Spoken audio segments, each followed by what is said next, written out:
ये है दिल्ली दर्पण। भूख इंसान की सबसे बड़ी जरूरत, लेकिन जब कोई अपनी ही इच्छा से खाना छोड़ देता है तो वह सिर्फ भूखा नहीं होता, वह एक सवाल बन जाता है। आज दिल्ली के जंतर मंतर पर एक ऐसा ही सवाल बैठा है। पर्यावरणविद और शिक्षा सुधारक सोनम वांगचुक भूख हड़ताल पर है। उनके समर्थन में देश के अलग अलग राज्यों से लोग पहुंचे हैं। युवाओं की भीड़ है, हाथों में तिरंगा है, संविधान है और उम्मीद है कि उनकी आवाज सुनी जाएगी। लेकिन सिर्फ सवाल इतना ही नहीं है कि एक व्यक्ति भूखा क्यों है। सवाल यह भी है कि आखिर ऐसा क्या हुआ कि अपनी बात मनवाने के लिए भूख का रास्ता चुनना पड़ा। जंतर मंतर भारत में लोकतांत्रिक विरोध का सबसे बड़ा प्रतीक। यह वही जगह है जहां वर्षों से आम नागरिक अपनी मांगों को शांतिपूर्ण तरीके से सरकार तक पहुंचाने की कोशिश करते रहे हैं। आज यहां बैठे लोगों की आंखों में गुस्सा कम और उम्मीद ज्यादा दिखाई देती है। कोई लद्दाख से आया है, कोई हिमाचल से, तो कोई दिल्ली का ही रहने वाला है, तो कोई सैकड़ों किलोमीटर का सफर तय करके यहाँ पहुँचा है। हर किसी की कहानी अलग है, लेकिन मांग सिर्फ एक कि धर्मेंद्र प्रधान इस्तीफा दो। भारत में भूख हड़ताल कोई नई बात नहीं है। महात्मा गांधी ने अंग्रेजों के खिलाफ कई बार उपवास को अहिंसक आंदोलन का हथियार बनाया।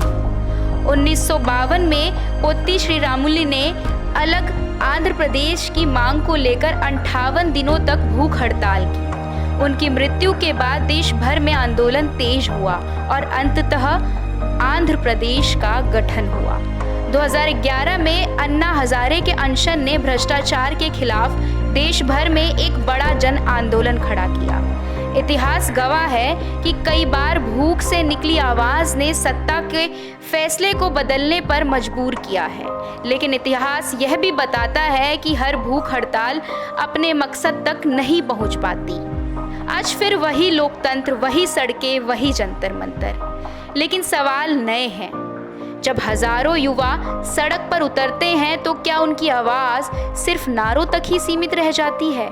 क्या सत्ता तक उनकी बात पहुंच पाती है? क्या विपक्ष उनकी लड़ाई को अपना मुद्दा बनाता है? और क्या समाज उन लोगों को याद रखता है जो अपने शरीर को दांव पर लगाकर अपनी बात रखने की कोशिश करते हैं? यह सवाल किसी एक सरकार से नहीं, हर सरकार से।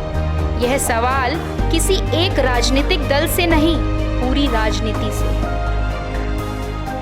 ऐसे आंदोलन के दौरान समाज की भूमिका भी उतनी ही महत्वपूर्ण होती है। देश की कई जानी मानी हस्तियां और कलाकार समय समय पर सामाजिक मुद्दों पर अपनी राय रखते रहे हैं, लेकिन हर आंदोलन पर हर व्यक्ति बोलना चुने, यह भी जरूरी नहीं।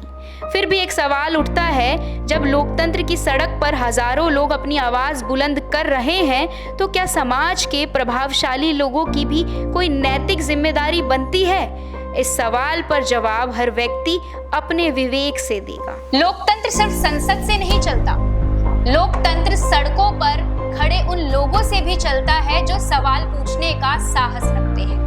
आज जंतर मंतर पर एक व्यक्ति भूखा बैठा है, लेकिन उसके साथ हजारों उम्मीद भी बैठी है।